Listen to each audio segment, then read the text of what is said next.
नमस्कार, मी खडतर प्रवास वर्तमानपत्राचा तथा खडतर प्रवास यूट्यूब चॅनलचा मुख्य संपादक प्रभाकर लोंढे। आज आपण पूर्ण देशाच्या या भ्रष्ट कारभाराच्या विषयी बोलणार आहोत। आता भ्रष्ट कारभार कशाचा, तर देशामध्ये भ्रष्टाचार असेल, देशामध्ये रडीचा डाव खेळून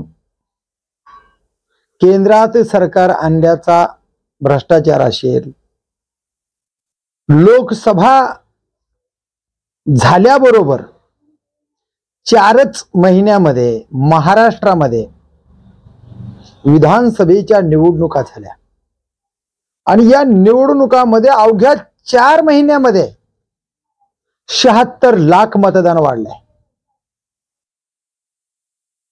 अजब हिशोब आहे। काय नेमकं या देशामध्ये चाललंय हे सर्वसामान्य जनतेला कळतंय,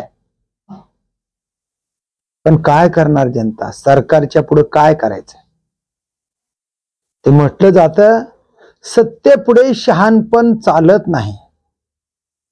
चोरून आणलेलं सरकार, मतदान चोरलेलं सरकार। ज्या दिवशी मतदान होतं त्या दिवशी सायंकाळी 6 वाजल्यापासून 6 वाजता 1 तास ते 1.5 तासाचं अंतर, एवढ्या वेळामध्ये 76 लाख मतदान झाले। आणि ते कुठलं आणलंय? राहुल गांधींनी संसदेमध्ये हा प्रश्न मांडला।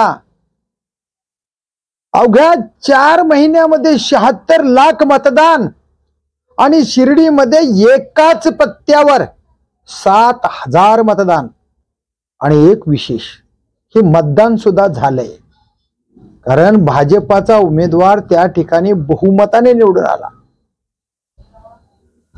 आणि त्या भाजपाच्याच उमेदवाराला हे मतदान पडल्याचं राहुल गांधी यांनी क्लिअर कट सांगितलं। शिर्डी मधला हा प्रश्न आहे आणि राज्यामध्ये प्रत्येक जिल्ह्यामध्ये किमान 25,000, 30,000, 25,000, 30,000 मतदारसंघामध्ये वाढले। एका जिल्ह्यामध्ये 8 तालुके 7 तालुके असतात आणि या प्रत्येक ठिकाणी एवढं मतदान वाढलं कसं? त्याचाच अर्थ असा आहे की भाजपाची ही खेळी आहे आणि म्हणून महाराष्ट्रामध्ये महायुतीचं जे सरकार आहे, हे सरकार रडीचा डाव खेळून मतदान चोरून, ज्या ठिकाणी मतदार यादीमध्ये नावं नाहीत त्या ठिकाणी मतदार यादीमध्ये दुसऱ्या जिल्ह्यातले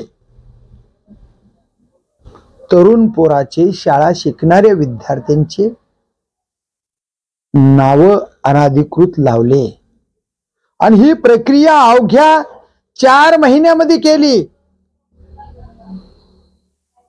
आणि ते मतदान भाजपाकडे वळवण्याचं काम केलं, महायुतीकडे।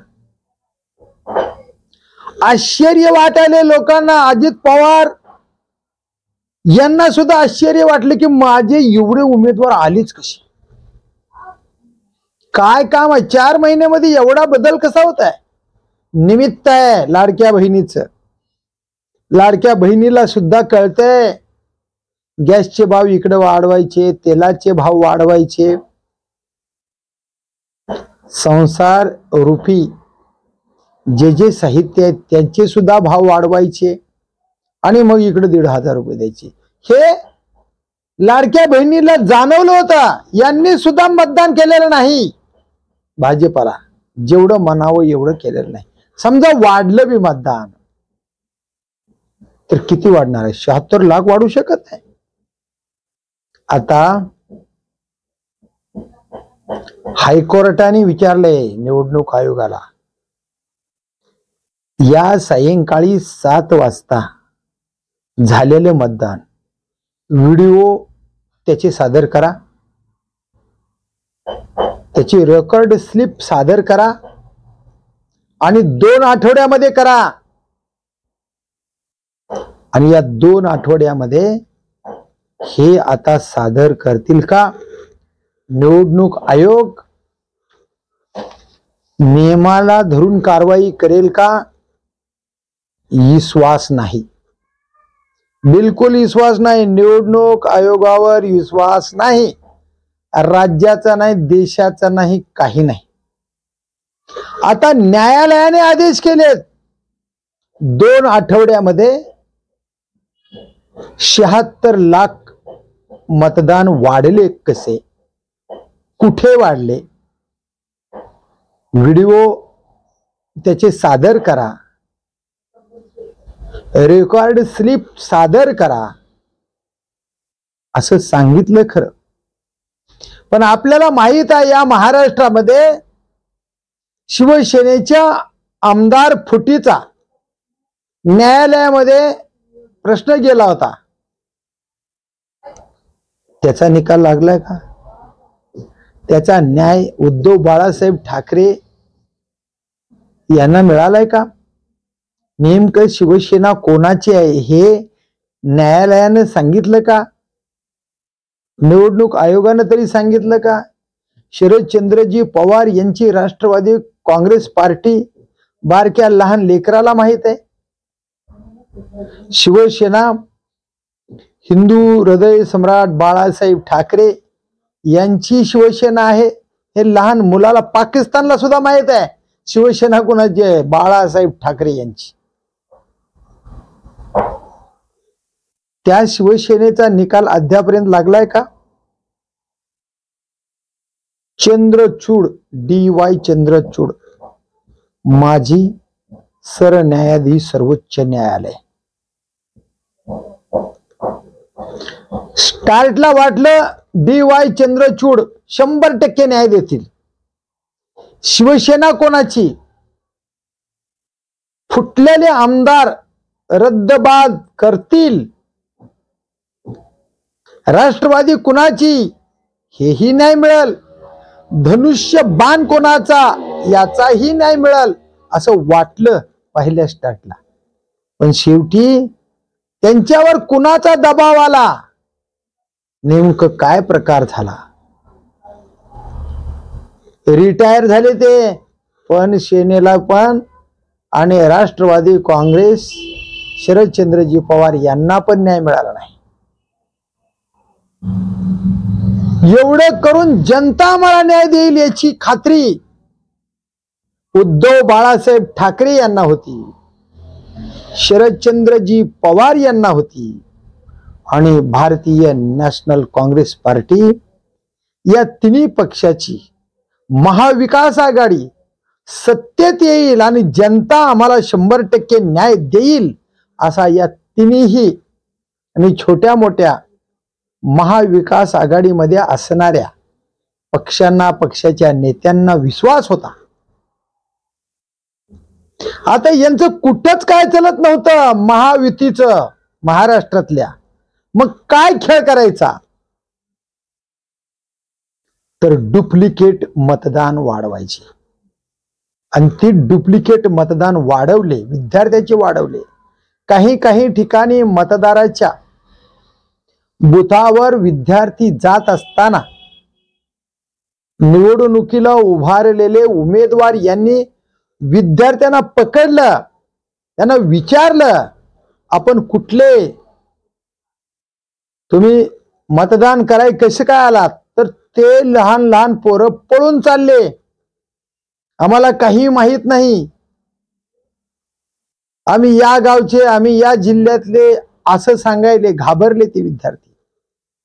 आणि त्या सर्व विद्यार्थ्याचं मतदान भाजपाच्या झुळीत पडलं आणि भाजपाचे माणसं निवडून आले. म्हणजे रडीचा डाव खेळून 76 लाख मतदान वाढवून 7,000 मतदान एकाच ठिकाणी झालं. आणि हे सर्व 76 लाख मतदान वाढलेलं एकाच ठिकाणी 7,000 मतदान झालेलं संसदेमध्ये राहुल गांधी यांनी स्पष्ट भारताचे पंतप्रधान नरेंद्र मोदी असताना संसदेमध्ये हे प्रश्न मांडले गेले। आता या देशाला कसा न्याय मिळतो? हायकोर्टाने दिलेले आदेश निवडणूक आयोगाला, ते निवडणूक आयोग याची सविस्तर माहिती हायकोर्टाला देईल का? का अजून निवडणूक आयोगावर, लोक म्हणतात निवडणूक आयोगावर दबाव आहे, केंद्र सरकारचा दबाव आहे असं स्पष्ट सांगतात संजय राऊत खासदार। मग खरंच निवडणूक आयोग हायकोर्टाचे आदेश पाळतील का? सविस्तर माहिती देतील का? आणि हायकोर्ट सुद्धा कायम निवडणूक आयोगाच्या अधिकाऱ्याच्या पाठीशी शेवटपर्यंत लागेल का? आणि हायकोर्ट निवडणुकाच्या अधिकाऱ्याला तंबी देईल का? आणि जर निवडणूक अधिकाऱ्याने हे माहिती नाही दिली तर हायकोर्ट निवडणूक अधिकाऱ्यावर कारवाई करेल का? हे प्रकरण जर उघड पडलं तर खऱ्या नियमाप्रमाणे महाराष्ट्र राज्याचं सरकार, महायुतीचं पाय उतार झालं पाहिजेत, तरच खरा या देशातला कायदा जिवंत आहे, या देशाची लोकशाही जिवंत आहे आणि कायदे मंडळ नियमाप्रमाणे काम करताय आणि हायकोर्ट कुणाची सुद्धा गय करत नाही। लोकशाहीच्या माध्यमातून न्यायालय काम करतंय असा विश्वास पूर्ण देशामध्ये निर्माण होईल, कारण आता लोकांचा विश्वास न्यायालयावर सुद्धा राहिलेला नाही, हे वास्तव चित्र आहे। नेमकं हायकोर्ट काय करेल याकडे आता पूर्ण देशाचं लक्ष आहे।